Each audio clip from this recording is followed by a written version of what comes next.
It's my pride and joy, absolutely. In this close to 9 lakh kilometers or 5 lakh miles, I've never, ever had it towed home. I was ready to jump out if things goes wrong. One hand on the handbrake, one hand on the door.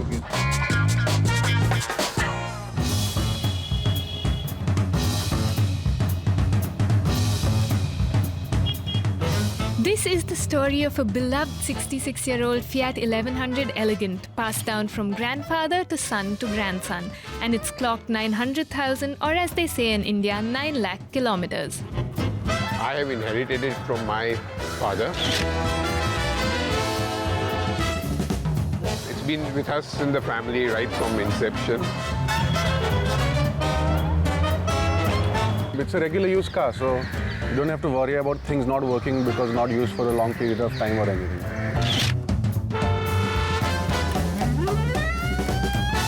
The Fiat 1100 Elegant's plump proportions and snout-like light on the front grille led to the nickname Dukkar, which translates to pig in some Indian languages. It's a significant car that got a generation of Indians motoring. In those days, the delivery of cars after booking used to be about anything over 5 years in the mid-50s. So basically, we'd been using the car right from start. There was a lot of pressure on me about 25 years back to sell it. Why you're using such an old car? They're modern cars. But I'm not going to sell that. You know, like even when we were small and Dad used to drive us around, I realized that it has never let me down anywhere, let us down anywhere. So I said, when you have such a reliable machine, why let it go? And today, I'm happy that I've stood by that decision of mine. And now those people are saying it's a nice car. It's a good thing you've kept the car. It's a nice car. It's a good thing you've kept the car. The same people have changed their tune.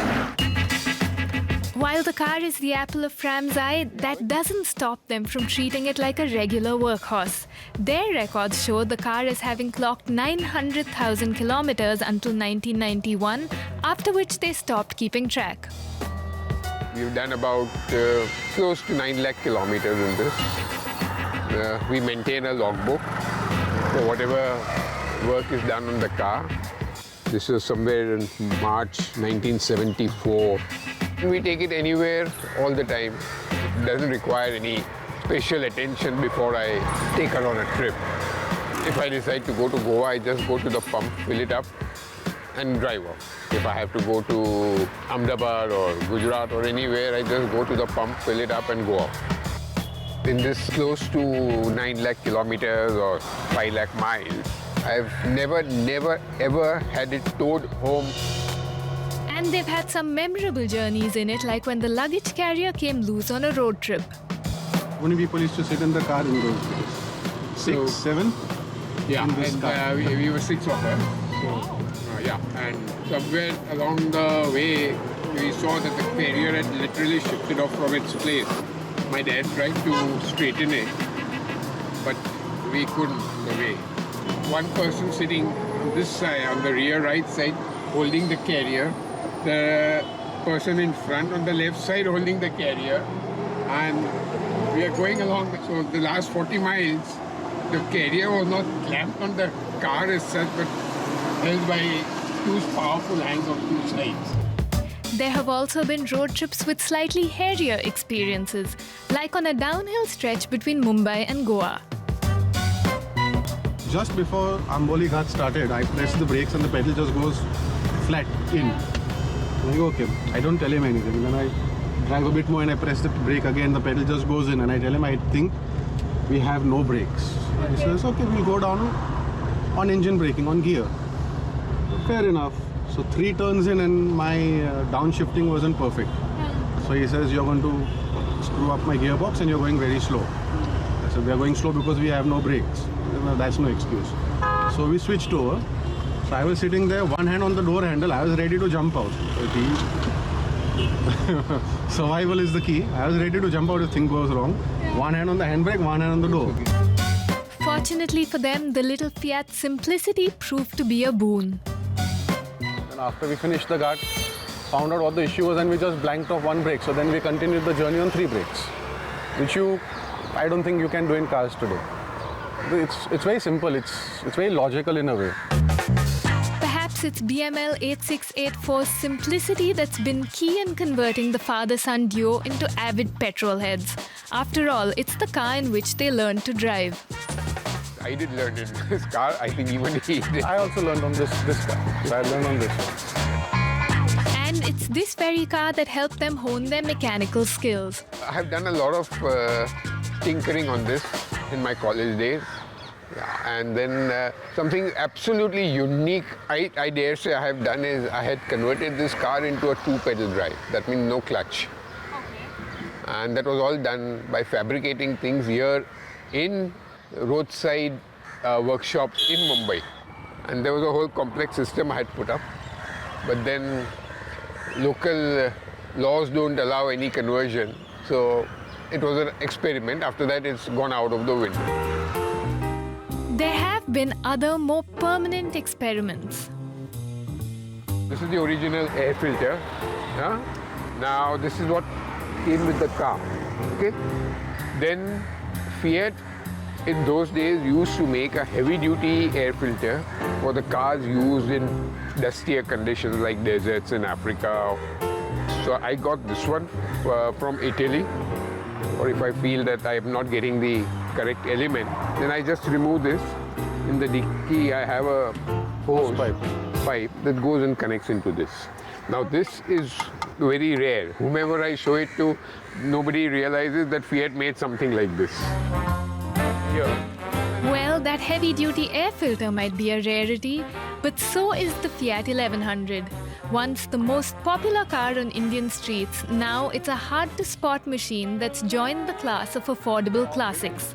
So much so that at a classic car meet, an elderly gentleman preferred showing his grandson this Fiat over a Rolls-Royce.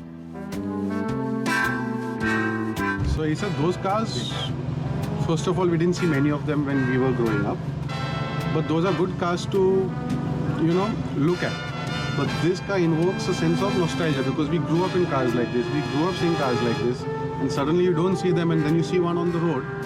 So I want to show my grandson that these were the cars we grew up in. Since the Dhondy garage includes 6 other cars, people often find it hard to understand why this is the one they choose to take to car meets.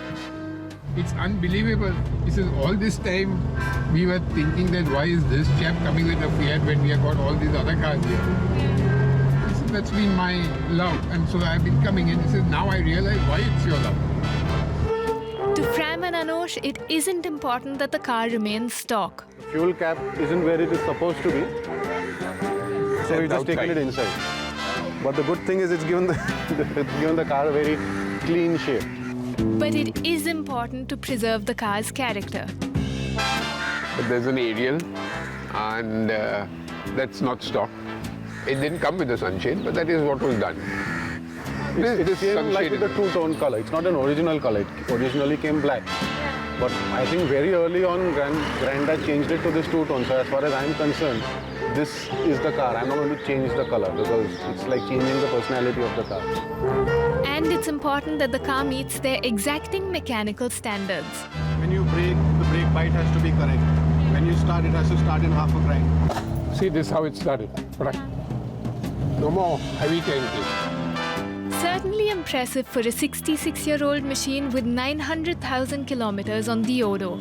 And it's made it there thanks to Fram's philosophy. For me, it's something to be used, something to be enjoyed. I mean, you use it, don't abuse it. I mean, don't go maddening over speed breakers or potholes. Take care through it. But that doesn't mean because there are potholes and speed breakers, you don't drive the car. Use it. Don't abuse it. And with the car in the good hands of the second and third generation owners, Fram harbors the hopes that perhaps a fourth generation Dhondy might someday drive this very car. Somebody said that the Guinness book has an entry that third generation has been the longest a car has been used. So we equal that.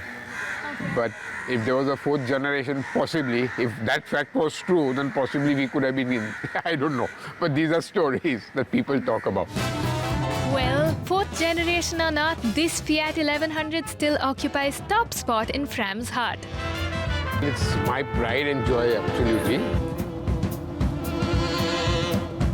If you're nuts about classic cars and want to see more videos like this, subscribe to DW Rev.